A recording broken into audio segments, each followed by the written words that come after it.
Anna had just gone to the restroom, unaware that Will had secretly spiked her drink. Oblivious to this, Anna returned and took a sip from her glass, much to Will's delight. Shortly after they left the restaurant, Anna began to feel dizzy and unwell, but she didn't suspect anything sinister. Will then invited her to rest at his place, and the unsuspecting Anna agreed. They quickly drove to Will's luxurious mansion. However, as soon as they entered the house, Will couldn't wait to take advantage of Anna. Seeing Will's casual approach, Anna firmly rejected him and pulled out her phone from her bag, threatening to call the police if he didn't leave. Realizing Anna was serious, Will had no choice but to reluctantly leave the room. Unfortunately, just as Will left, the drug took effect on Anna, and her vision gradually blurred. Before long, she collapsed on the bed and fell asleep. When Anna woke up again, it was already 3 a.m.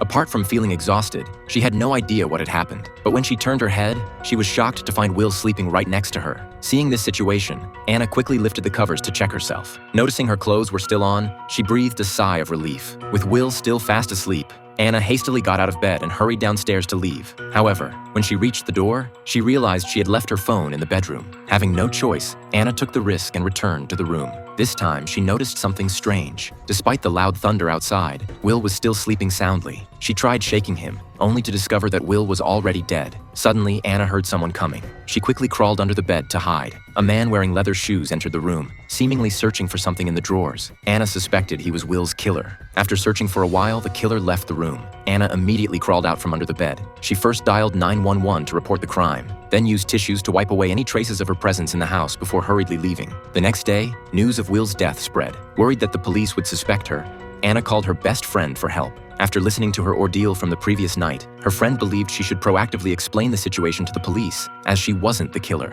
However, as a prosecutor, Anna feared the impact on her reputation and chose not to tell the police for the time being. When Anna arrived at work, she was shocked to learn that her supervisor had assigned her to investigate the case. Just as she was about to confess everything to her boss, his phone suddenly rang. The caller informed them that the killer had turned himself in. This unexpected news left Anna slightly stunned. She and her supervisor then went to the courtroom. However, upon seeing the man in the defendant's seat, Anna immediately knew he wasn't the killer because he had a tattoo on his hand, while the killer who had scratched his itch that night had no tattoo at all. At that moment, Anna sensed that this case was far from simple. The name of this movie is LMP Propriety.